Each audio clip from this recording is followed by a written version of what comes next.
오늘 이야기는 돈을 좇아 가족을 버린 한 남자가 결국 어떤 마지막을 맞이하게 되었는지에 대한 조금은 쓸쓸하지만 깊은 이야기입니다. 사랑보다 돈을 택한 남자, 그리고 멀리서 그 삶을 지켜봐야 했던 한 여인. 오늘 여러분과 함께 그 길고도 서글픈 이야기를 천천히 걸어가 보려 합니다. 오늘 이야기의 주인공 정수, 그리고 그와 함께 오랜 시간을 보내고 또 기다려야 했던 아내 선영. 두 사람이 어떤 길을 걸어왔는지 이야기의 첫 장을 천천히 열어보겠습니다. 정수는 당시 40대 중반, 평범한 버스 기사였습니다. 아침마다 가장 먼저 눈을 뜨고 차고지로 향했고 하루 종일 핸들을 잡다가 밤늦게 들어오는 그저 성실한 가장이라는 말이 딱 어울리는 남자였습니다. 월급은 넉넉하지 않았습니다. 월급날마다 통장에 찍힌 숫자를 확인하고 공과금 봉투를 뜯어보면서 한숨을 내쉬는 일이 잦았지요. 그의 아내 선영은 작고 오래된 분식집을 운영하고 있었습니다. 10년이 넘는 세월 동안 김밥을 말고 떡볶이를 끓이고 동네 아이들에게 먹을 걸 건네며 살아온 사람입니다. 두 사람은 결혼 15년 차, 함께 산 세월은 길었지만 어느 순간부터 서로에게 익숙함만 남고 대화는 점점 줄어들었습니다. 서로를 미워해서가 아니라 그저 지쳐 있었던 것입니다. 사건의 시작은 아주 사소했습니다. 그날 선영은 바쁜 하루를 보내고 지친 얼굴로 가게 의자에 앉아 잠깐 숨을 돌리고 있었습니다. 선영아, 너 요즘 힘들지? 얼굴이 반쪽이네. 미정은 선영보다 형편이 늘 나았고 말투에서도 그런 여유가 묻어나곤 했습니다. 그저 친구의 걱정일 수도 있었지만 그날 이후로 미정은 분식집에 오가는 날이 부쩍 많아졌습니다. 그리고 자연스럽게 정수와 마주치는 일도 늘어났습니다. 아이고, 정수 씨. 오늘도 고생 많으시죠? 역시 선영이는 복이 많아요. 이렇게 좋은 남편이 있으니. 겉보기에는 칭찬 같았지만 정수는 그 말 속에서 묘한 느낌을 받았습니다. 그리고 얼마 지나지 않아 미정은 조금 더 노골적으로 다가오기 시작했습니다. 정수 씨. 선영이는 너무 착해서 자기만 희생해요.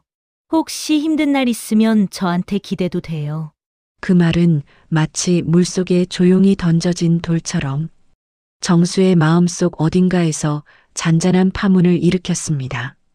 어느 날 정수는 전기세 고지서를 보고 한숨을 쉬고 있었습니다. 그 모습을 본 선영은 조심스럽게 말했죠. 당신 요즘 힘들지? 분식집도 매출이 떨어져서 나도 미안해.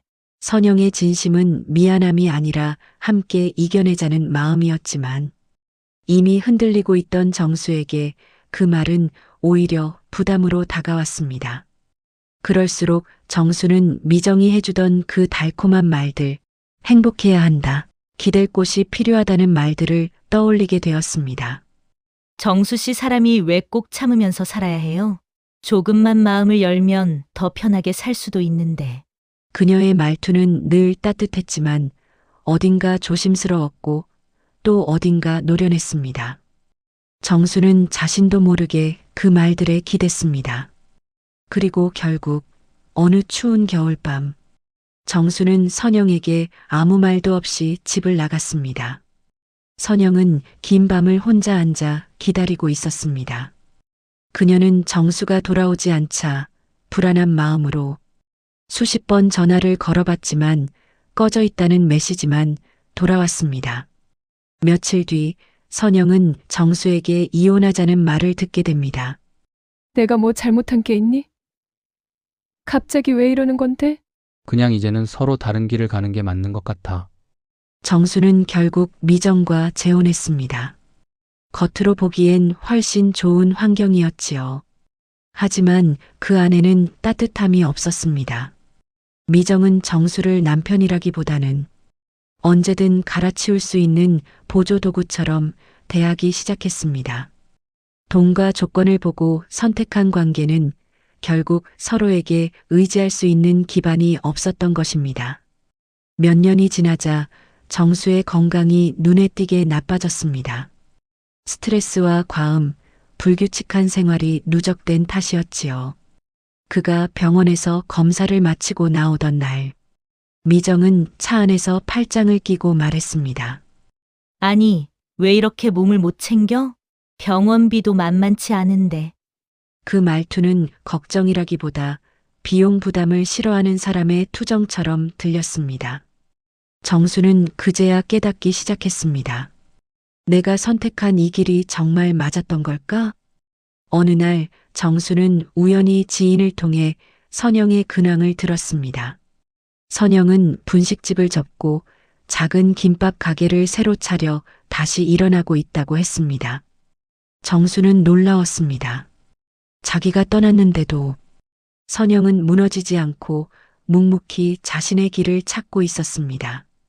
그 순간 정수는 마음 깊은 곳에서 알 수 없는 죄책감을 느꼈습니다.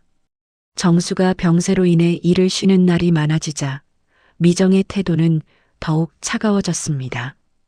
어느 날 미정은 냉정하게 말했습니다. 정수 씨, 우리 그냥 그만해요. 서로 더 힘들어지기 전에. 정수는 말문이 막혔습니다. 자신이 선영에게 했던 말과 똑같았습니다. 미정과도 갈라선 뒤 정수는 가족도 친구도 없이 홀로 지내게 되었습니다. 어느 겨울날 정수는 극심한 통증으로 쓰러졌고 병원으로 실려갔지만 이미 늦은 상태였습니다. 마지막 순간 정수는 흐릿한 눈으로 창밖을 바라보며 중얼거렸습니다. 선영아, 미안하다. 하지만 그 말은 그녀에게 전해질 수 없었습니다. 우리는 살아가면서 여러 갈림길을 만납니다. 그 길에서 무엇을 선택하느냐는 결국 우리의 인생을 어떻게 살아왔는지에 달려 있는 것 같습니다. 오늘의 이야기가 누군가에게는 조금 쓸쓸하게 들릴지도 모릅니다. 하지만 그 속에는 분명한 메시지가 담겨 있습니다. 가족을 지키는 마음, 오래 곁을 지켜준 사람의 소중함. 이것은 시간이 흐르면 흐를수록 더욱 값지고 깊어진다는 것입니다. 여러분의 하루에 이 이야기가 작은 위로와 생각거리를 남겨드렸기를 바랍니다. 오늘도 함께 해주셔서 감사합니다. 혹시 오늘 이야기가 마음에 남았다면 구독과 좋아요로 다음 이야기의 길을 밝혀주세요.